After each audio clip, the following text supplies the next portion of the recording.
Hello students, इस video में आज हम सभी डीएसएसपी अकाउंट्स असिस्टेंट और अकाउंट्स मैनेजर के एमसीक्यू मॉक टेस्ट सीरीज़ जो चल रही है हमारे चैनल पर, उसका हम सीरीज़ 2 यहाँ पर लेकर आए हैं। ये सीरीज़ जो है वो अकाउंट्स असिस्टेंट की जितनी भी वैकेंसी निकली हुई हैं, सीबीएसई की हो, बीएचयू की हो या किसी भी अदर यूपी मेट्रो में भी निकली है शायद, तो वहाँ के लिए भी हेल्पफुल है। ठीक है, अकाउंट्स मैनेजर या अकाउंट्स असिस्टेंट में कोई सी भी वैकेंसी निकली है उनके लिए काफ़ी हेल्पफुल रहने वाली है, क्योंकि अकाउंट्स के ही यहाँ पर रिलेटेड क्वेश्चन हम कवर अप करते हैं। मेनली ये टारगेट करती है यहाँ पर डीएसएसबी अकाउंट्स असिस्टेंट और अकाउंट्स मैनेजर को। तो आज के हमारी जो वीडियो है वो सेकंड वीडियो है। यहाँ पर हम जो है लगभग सेकंड सीरीज को स्टार्ट कर रहे हैं। यहाँ पर लगभग 10 क्वेश्चन को हम डिस्कस करेंगे। प्रीवियस वीडियो में भी हमने 10 क्वेश्चंस को डिस्कस किया था। तो चलिए स्टार्ट करते हैं। फर्स्ट क्वेश्चन हमारा है, financial accounting covers overall performance of dash. ठीक है, जो फाइनेंशियल अकाउंटिंग है हमारा वो कवर करता है ओवरऑल कौन सी परफॉर्मेंस, उसके बारे में क्वेश्चन पूछा गया है। किसकी परफॉर्मेंस बेसिकली। आप इसका खुद आंसर कर सकते हैं अगर आप इसको रिकॉर्डेड फॉर्म में देख रहे हैं। ठीक है, cover overall performance of the dash. किसकी ओवरऑल परफॉर्मेंस को कवर करता है? कंपटीटर की? नहीं। कंपटीटर से कंपनी को क्या मतलब? मार्केट भी नहीं देखता, इकोनॉमिक्स थोड़ी पढ़ रहे हैं। कंपनी, बिल्कुल। ये हमारे पास C option is the correct option, क्योंकि हम कंपनी की पूरी फाइनेंशियल परफॉर्मेंस को चेक करने के लिए फाइनेंशियल अकाउंटिंग बनाते हैं। सेकंड क्वेश्चन पे चलते हैं। सेकंड क्वेश्चन आप खुद देखिए क्या दिया हुआ है। फाइनेंशियल अकाउंटिंग रिपोर्ट्स ले ग्रेटर एम्फेसाइसिस ऑन द डैश। ठीक है, कि जो आपके पास फाइनेंशियल अकाउंटिंग रिपोर्ट है वो किसके ऊपर एम्फेसाइज करती है सबसे ज़्यादा। ठीक है, देखिएगा आपका क्या आंसर होगा। क्या आंसर आप ऑब्जेक्टिविटी ऑफ डाटा पे देना चाहेंगे, flexibility of data, relevancy of data and subjectivity of data? Data की सब्जेक्टिविटी पर या ऑब्जेक्टिविटी पर, या फ्लेक्सिबिलिटी पर या रिलेवेंसी पर? फ्लेक्सिबिलिटी मतलब डाटा में चेंजेस होना, ऑब्जेक्टिविटी की मेरा कुछ ऑब्जेक्टिव है जो डाटा मैं एक्सट्रैक्ट कर रहा हूँ फाइनेंशियल अकाउंटिंग से। यहाँ पर सब्जेक्टिविटी का मतलब कि कुछ मेरा क्वालिटेटिव नेचर है उसके बारे में हम बात कर रहे हैं। ठीक है, तो यहाँ पर इसका करेक्ट ऑप्शन बेसिकली होगा ऑब्जेक्टिविटी ऑफ डाटा। बिल्कुल सही है आपका आंसर। ठीक है, ऑब्जेक्टिविटी ऑफ डाटा, कि हम जो है डाटा की ऑब्जेक्टिविटी को देखने के लिए रिपोर्ट को जो है फाइनलाइज करते हैं, इसका ग्रेटर एम्फेसाइज इम्पैक्ट उसके ऊपर जो है पड़ता है। ठीक है, नेक्स्ट थर्ड क्वेश्चन के ऊपर चलते हैं। और देखिए ये जो क्वेश्चंस हैं वो डायरेक्टली आपको एग्जाम्स में देखने को मिलेंगे। थ्योरी पोर्शन मैं कवर करवा रहा हूँ और बाकी वीडियो लेक्चर्स मैं जो है अपने चैनल पर आप सभी को प्रोवाइड करते रहता हूँ, तो आप वहाँ से उनसे हेल्प ले सकते हैं। वहाँ पर मैं अभी आपको करेंटली कॉर्पोरेट अकाउंटिंग करा रहा हूँ। ठीक है, फिर कॉस्ट अकाउंटिंग भी हम कवर करेंगे, फाइनेंशियल अकाउंटिंग के भी टॉपिक आएंगे। इसके बाद मैं आप सभी को यहाँ पर एक आध वीडियो दूंगा जो कि इकोनॉमिक्स के क्वेश्चन आंसर्स के बेस पर होगा, कि इकोनॉमिक्स के क्वेश्चंस कैसे पूछे जा सकते हैं अगर आए हमारे पास क्वेश्चन ज़्यादा से ज़्यादा। बेसिकली ज़्यादा क्वेश्चंस नहीं आते इकोनॉमिक के, आपको 8 से 10 क्वेश्चन देखने को मिलेंगे, लेकिन तब भी हम इकोनॉमिक्स की भी तैयारी करके चलेंगे, क्योंकि कॉमर्स बहुत ही वास्ट सब्जेक्ट है। यहाँ पर अकाउंट्स है आपके पास, सारा का सारा इनकम टैक्स है आपके पास, इकोनॉमिक्स है, ऑडिटिंग है आपके पास, बिजनेस ऑर्गेनाइजेशन, लॉ है आपके पास। तो काफ़ी अलग अलग पार्ट्स में डिवाइडेड है और 100 क्वेश्चन आने हैं। तो अगर हम मान के चलें कि एक सब्जेक्ट से 10 to 12 क्वेश्चन भी आते हैं तो भी आपके पास सारी यूनिट्स लगभग कवर नहीं हो पाएंगी। तो हम मोटा मोटा मान के चल रहे हैं कि 8 से 10 क्वेश्चन आपको हर एक यूनिट से पूछने को मिल जाएंगे। ठीक है, तो देखिए थर्ड क्वेश्चन देख लीजिए। थर्ड क्वेश्चन में क्या पूछा जा रहा है।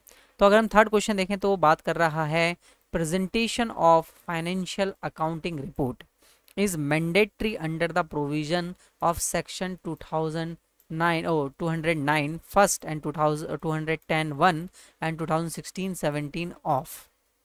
ठीक है, कि जो आपका फाइनेंशियल अकाउंटिंग रिपोर्ट है वो मैंडेटरी है आपको पेश करना, प्रेजेंट करना अंडर द सेक्शन ऑफ 2000 कह रहा हूँ मैं, 209 एक आर्टिकल, या 210 या 216 और 217 किस आर्टिकल में लिखा हुआ है? 209 यानी कि 209, 210, 216 और 217, इसमें से किसके बारे में यहाँ पर ये बात कर रहा है, कौन से आर्टिकल में इसके में लिखा हुआ है? ठीक है, तो आप सभी ने अगर पढ़ा हो तो ये क्वेश्चन थोड़ा सा पुराना क्वेश्चन है, तो इसका आंसर है बिजनेस एक्ट यहाँ पर 1956 के। ठीक है, सॉरी, बिजनेस एक्ट 1956 नहीं, ये मैंने आपको थोड़ा सा गलत बता दिया। ठीक है, ये आपका ये वाला आंसर इसका करेक्ट नहीं है। आपका इसका आंसर करेक्ट होगा कंपनीज एक्ट 1956, क्योंकि देखिए 1956 था ना, तो मैंने इसको देखा और करेक्ट कर दिया। लेकिन बिजनेस एक्ट नाम की कोई चीज़ नहीं होती, तो ये आपके पास कंपनीज एक्ट 1956 होगा। और अभी कंपनीज एक्ट जो है 2013 आ चुका है, तो मैंने इसलिए कहा कि ये क्वेश्चन थोड़ा सा पुराना है। ठीक है, कंपनीज एक्ट 2013 लग चुका है, आर्टिकल 2014 भी आ चुका है। ठीक है, जो रेगुलेशन एक्ट है कंपनीज के अंदर, तो थोड़ा सा चेंज हुआ है, बट आप ये क्वेश्चन देख सकते हैं, पूछा जा सकता है। ठीक है ना।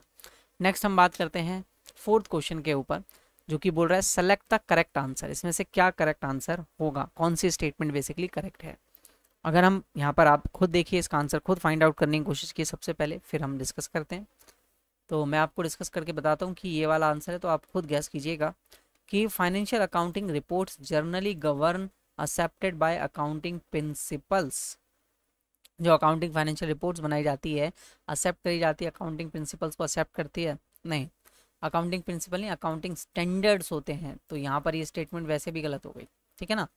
फिर इसके बाद बात करते हैं generally accepted accounting principles governing financial accounting reports. ये रिवर्सल ठीक है, क्योंकि यहाँ पर से यहाँ जाना नहीं, ये ट्रू नहीं है। ठीक है, but generally accepted accounting principal governing the financial accounting reports, ये आपके पास करेक्ट स्टेटमेंट है यहाँ पर। ठीक है, तो बी इसका आंसर होगा। बाकी ऑप्शंस भी देख लेते हैं। Generally accepted accounting principle does not governing financial report, does not word आ गया तो ये वैसे भी गलत हो गई स्टेटमेंट। ठीक है, फिर इसके बाद there is a no relationship between generally accepted, relationship की बात नहीं कर रहा, तो रिलेशनशिप तो होता ही है। ठीक है, अकाउंटिंग स्टैंडर्ड्स के साथ होता है, इनके साथ भी होता है, तो बी ऑप्शन आपका करेक्ट ऑप्शन है यहाँ पर। फिफ्थ क्वेश्चन की ओर चलते हैं। फिफ्थ क्वेश्चन क्या कह रहा है आपसे, फिफ्थ क्वेश्चन कह रहा है कि financial accounting statements are subject to, financial accounting statement जो बनाई जाती हैं वो किस किस सब्जेक्ट्स में बनाई जाती हैं, क्यों उनको बनाना ज़रूरी है। देखिए, ऑडिटिंग से रिलेट कर रहा है। ठीक है, ऑडिट वर्ड जो इसके पीछे आ रहा है बिल्कुल सही आ रहा है, ऑडिटिंग से रिलेटेड है। क्या कॉस्ट ऑडिट के लिए ज़रूरी है फाइनेंशियल अकाउंटिंग स्टेटमेंट बनाना। आप खुद सोचिए, आप फाइनेंशियल अकाउंटिंग यहाँ पर बात कर रहे हैं, फाइनेंशियल अकाउंटिंग की बात कर रहे हैं, तो कॉस्ट से रिलेटेड तो नहीं होगा। ठीक है, तो ये ऑप्शन तो गलत है। फॉरेंसिक, फॉरेंसिक साइंस थोड़ी पढ़ रहे हैं, फॉरेंसिक ऑडिट भी नहीं है। स्टैट्यूटरी ऑडिट, सी ऑप्शन हमारा करेक्ट है, कि जो स्टैट्यूटरी हमारा ऑडिट है, कि अथॉरिटी देखना है बेसिकली कि किस तरीके से कंपनी काम कर रही है, तो उसके लिए जो है फाइनेंशियल अकाउंटिंग बनाई जाती है। ठीक है, आगे चलते हैं सिक्स क्वेश्चन पर। सिक्स क्वेश्चन क्या है आपका, again the annual reports are to be prepared and publish for the circulation among external and user such as. ठीक है, तो एनुअल रिपोर्ट्स आप प्रिपेयर करते हैं, पब्लिश करते हैं, सर्कुलर में लेके आते हैं एक्सटर्नल एंड यूजर्स को, जो बाहरी यूजर्स जो कंपनी के बारे में पढ़ते हैं। लाइक मैं एक एग्जांपल के थ्रू आपको समझाता हूँ कि हमारे पास एक एबीसी कंपनी है, उस एबीसी कंपनी को यूज़ करने वाले, मान लेते हैं कि आप उस एबीसी कंपनी को जो है देखते हैं, पी पर्सन जो है वो इस एबीसी कंपनी में कुछ इन्वेस्ट करता है या कुछ भी पैसा देखता है, एज अ इन्वेस्टर आप इस कंपनी को देख रहे हैं, फॉलो कर रहे हैं। ठीक है, तो इस कंपनी की जो फाइनेंशियल एनुअल रिपोर्ट होगी उसे आपको देखना है। ठीक है, होपफुली आप इनमें से अब आंसर ढूंढ पाएंगे। ठीक है, मैंने पहले ही बता दिया कि अगर आप इसके एक इन्वेस्टर हैं तो आप जो है इस कंपनी को फॉलो करेंगे, इसके एनुअल रिपोर्ट से आपको मतलब होगा, बाकी किसी को भी ज़्यादातर मतलब नहीं होता। तो ये ऑप्शन देखिए, companies, competitor, contribution and colleagues, इनको भी मतलब होता है, लेकिन एक्सटर्नल एंड यूज़र कौन होता है ये भी देखते हैं कि हमारा कंप्यूटर कैसे काम कर रहा है, इसे भी मतलब है, लेकिन एंड यूज़र नहीं है, ये मेन मोटिव नहीं रखते। Customers, creditors, collaborators and contractors, ये भी हो सकते हैं, बट ये एंड यूजर्स नहीं है। Government, competition owners and top managements, इन लोगों को भी देखना होता है कि कंपनीज कैसे काम करे, सरकार भी देखती है कि हमारे देश के अंदर कंपनी काम कर रही है, बट ये एंड यूजर नहीं है। ठीक है, एंड यूजर के ऊपर अभी मैंने आपको एग्जांपल दिया, तो शेयर होल्डर्स देखिए आगे ना, शेयर होल्डर्स आप हैं या इन्वेस्टर्स हैं या बैंकर्स हैं, आपने लोन वगैरह दिया हुआ इस कंपनी को, तो आप इस कंपनी की परफॉर्मेंस देखेंगे। ठीक है, इस कंपनी में इन्वेस्टमेंट लोगों को आपको करवाना है। डिबेंचर होल्डर्स, क्रेडिटर्स, इन लोगों को मतलब है जो कंपनी से रिलेट करते हैं। बाकी अगर आप देखें ये भी एक्सटर्नल हैं आपके पास, लेकिन ये कंपनी के इस परफॉर्मेंस से मतलब तो है, बट एंड यूजर नहीं है। एंड यूजर्स ये होंगे जो मैंने आपको एग्जांपल दिया, आप उसको याद रखिएगा। सेवेंथ क्वेश्चन अगर आप देखें, सेवेंथ क्वेश्चन में आपके पास दिया हुआ है कि dash is a financial structure, dash is a structure basically represent of the financial performance and financial position of a business and changes over a period of time. कि स्ट्रक्चर में बात कर रहे हैं कि फाइनेंशियल परफॉर्मेंस और financial position जो कि बिजनेस की चेंज होगी ओवर द टाइम पीरियड, तो वो किस तरीके से, किस स्ट्रक्चर से हमें पता चलेगा कि किस तरीके से बिजनेस ने जो है परफॉर्म किया है, बिजनेस किस तरीके से आगे चला है। ठीक है। तो उसकी परफॉर्मेंस, उसकी पोजीशन को चेक करने के लिए आप उसका profit and loss account check करते हैं, बिल्कुल सही बात है। आप उसकी फाइनेंशियल स्टेटमेंट चेक करते हैं, आप उसकी बैलेंस शीट चेक करते हैं, उसका इंटरनल ऑडिट नहीं देखते। ठीक है, तो डी ऑप्शन तो वैसे ही कट गया। बैलेंस शीट और प्रॉफिट एंड लॉस अकाउंट आपका फाइनेंशियल स्टेटमेंट में बनता है। आप finance profit and loss only, क्योंकि जब मैंने ऑप्शन में प्रॉफिट एंड लॉस दिया अकाउंट, तो ये only profit and loss account के बारे में बात कर रहा है, यहाँ पर ओनली बैलेंस शीट के बारे में बात कर रहा है। जबकि हमारे पास जो बी ऑप्शन है वो फाइनेंशियल स्टेटमेंट के बारे में बात कर रहा है, और फाइनेंशियल स्टेटमेंट के अंदर आपका profit and loss account include होता है और आपकी बैलेंस शीट भी इसके अंदर इंक्लूड होती है। तो हमारा करेक्ट ऑप्शन जो है बी हो जाएगा, क्योंकि ओनली अलग अलग ये दोनों नहीं होते, एक साथ इन दोनों को यहाँ पर कवर अप किया जाता है। तो बी ऑप्शन है इसका। ठीक है, होपफुली आप सभी ने सही लगाया होगा इसका आंसर। बी वाले पे 8 क्वेश्चन पे चलते हैं। तो 8 क्वेश्चन क्या कह रहा है आपका, dash are the components of financial statement. Financial statement के क्या क्या कंपोनेंट होते हैं, अभी मैंने प्रीवियस क्वेश्चन में भी बताया आपको, प्रॉफिट एंड लॉस अकाउंट और बैलेंस शीट आता है, बिल्कुल सही। Fund flow statements and cash flows भी आते हैं आपके। और जब आप बैलेंस शीट प्रिपेयर करते हैं बच्चे, तो बैलेंस शीट प्रिपेयर करते वक्त आप नोट्स एंड शेड्यूल्स बनाते हैं।